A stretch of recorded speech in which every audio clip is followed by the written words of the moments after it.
Supreme Lord, eternal truth, let us obey thee alone and live according to truth. Paramo cha prabhu satyam, nityatvameva kevalam, anuvartamahi satyam, anujivam kevalam. Good morning, everybody. Welcome to this spiritual discourse. All the congregated spiritual aspirers are welcome to this most auspicious session. Today we are going to take it out.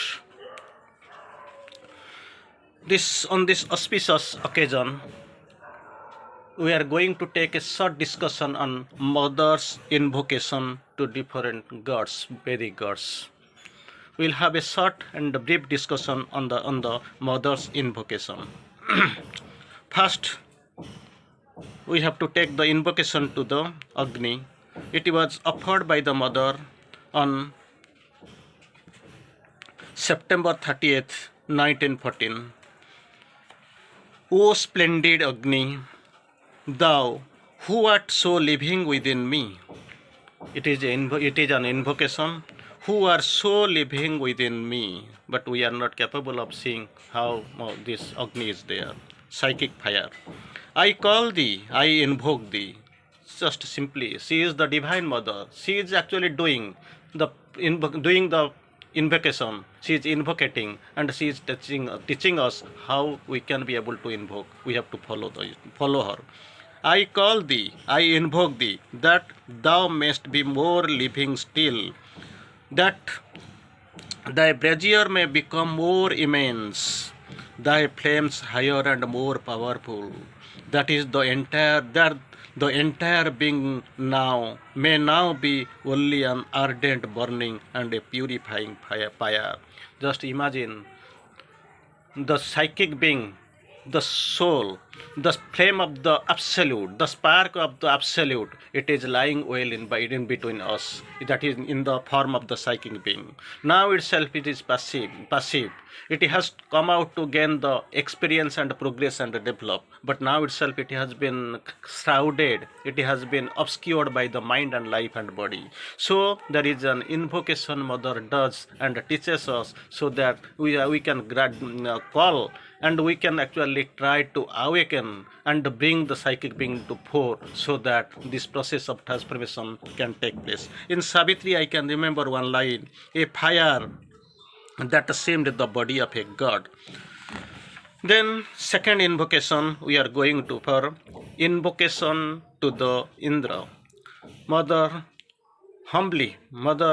expresses her invocation, expresses her gratitude.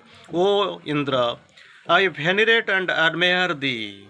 I implore thee that thou mayst unite with me. O Indra, you come and unite with me. That's what I venerate and admire thee. I implore thee that thou mayst be unite with me, that thou mayst definitely break down all the barriers of thought, that thou mayst bestow upon me the divine knowledge. So these barriers must be broken up. All these barriers must be taken away.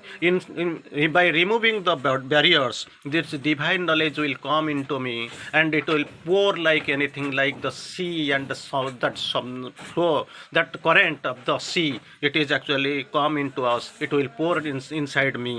For that I invoke, I call, I venerate, I admire thee.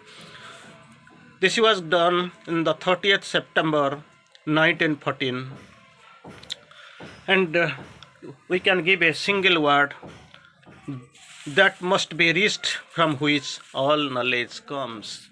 From where all knowledge comes, that source that must be reached. We must reach the entire source, reach the apex, the point from where all knowledge comes. Next invocation, it was offered by Mother on 30th September 1914. O thou sublime love, to whom I gave never any other name. I have not given any other name. Thou art the only name. But who art so wholly the very substance of my being. Thou art the very substance of me, my being. Without living, I am nothing. You are all. You are inside. You are inside me. You are covering all. You are guiding me. You are pacing me on the evolutionary journey.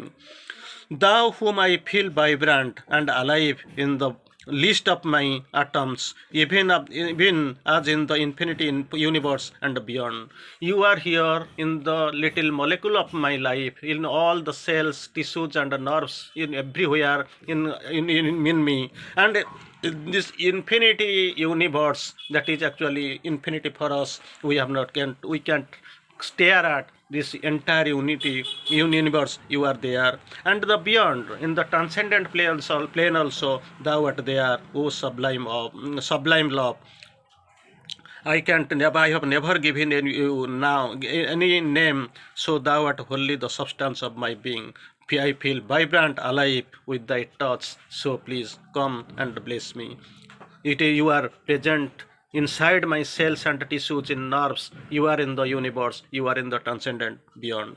So for that, we can give one line from the Sri Aurobindo Savitri.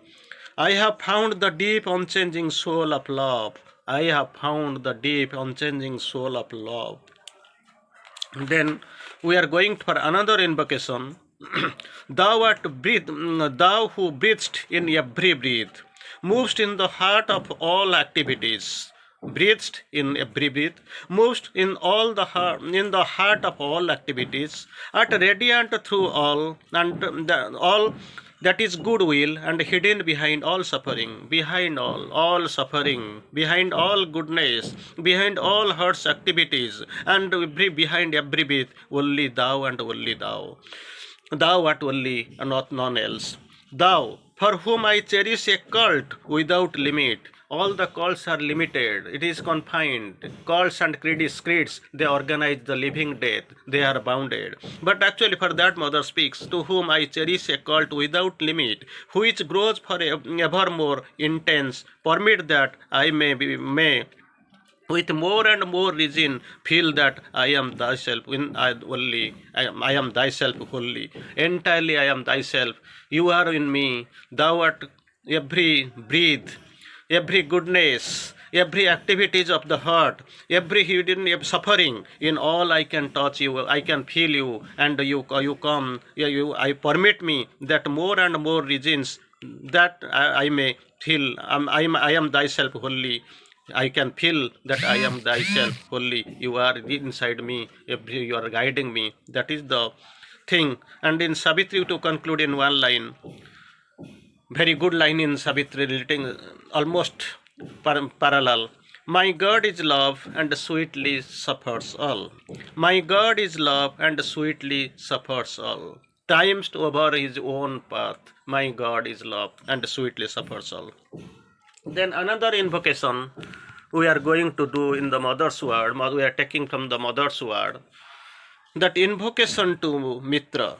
This evening I implored Lord Mitra, who so perfectly symbolizes the truth of love. Mitra, indicating this mother expressing his invocation towards Mitra, the love. This evening I implored Lord Mitra, who so perfectly symbolizes the truth of love, asking him to come to my help and enlighten my ignorance. Help means I am unhelped, so I am calling for help. I am enlightened my ignorance means entirely I am totally filled with the ignorance. The ignorance surrounds me. So to enlighten my ignorance, dissolve my doubts. So many doubts are covering me. So these doubts, this Lord Mitra will come and dissolve my doubts. Vanquish my hesitations. I have number of hesitation. That is actually these hesitations, they are victorious over me. So Lord come and vanquish all my hesitation. Break down my last obstacles. So many obstacles are there before me. I am unable to cover up. I am unable to overcome. So break down these last obstacles and take possession of my physical instrument. You break everything. Guide me and take possession of this physical instrument so that it may become what thou expect expected it to be. This physical instrument you possess, and make me an instrument, so that anywhere you lead, anywhere like a servant, entirely I will be thine, and you can lead me. This was offered on the 21st December 1916. Sri Aurobindo's, we can take one word from Sri Aurobindo's Savitri. I lay my hands upon thy heart of love. I lay my hands upon thy heart of love. Then next one, next invocation we are going to see, that is given by Mother.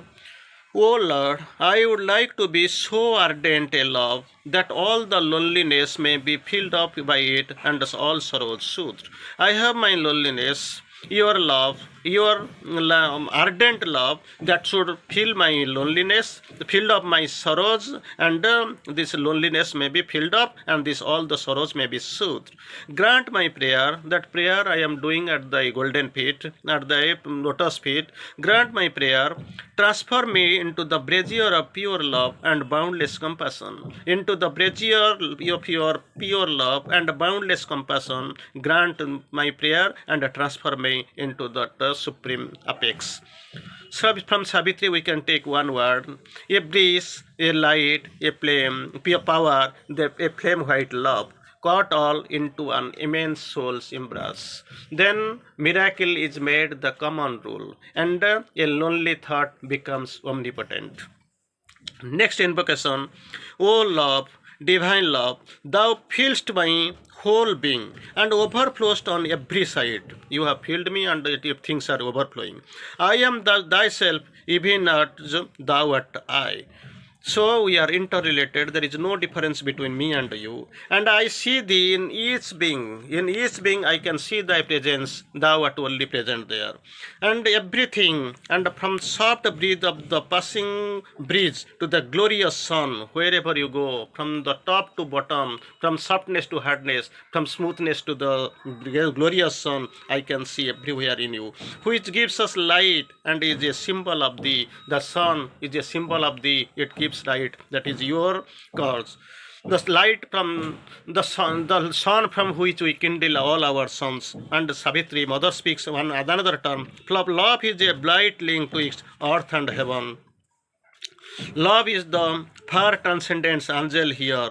Love is the glorious link, bright link twixt earth and heaven. Then another invocation comes to the fore, we can see. Let the true love be born, which soothes all suffering. All suffering can be soothed by the touch of the true love. Let that true love be born. Establish the immutable peace that has to come, that must be immutable peace, wherein resides true power. Give us the sovereign knowledge which dispels our darkness. Sovereign knowledge, that is the work will be to dispel all the darkness. And from Savitri we can take one word: and love and sweetness are the law of life. Next adoration, next invocation we can take: O sweet master, it is a love more wonderful and formidable than anything manifested so far, which the earth needs. For it is the love that yearns. Love must not cease to live upon the earth, so it must be manifested. That must be wonderful and formidable. The last one: love alone can work for this miracle. The love opens all doors, penetrates every wall, clears all obstacles. This is the power of love. So, and a little true love does more than most beautiful speeches. So, love is essential. The lyric of the love that waits through time. This love should manifest, come, and we must be transformed.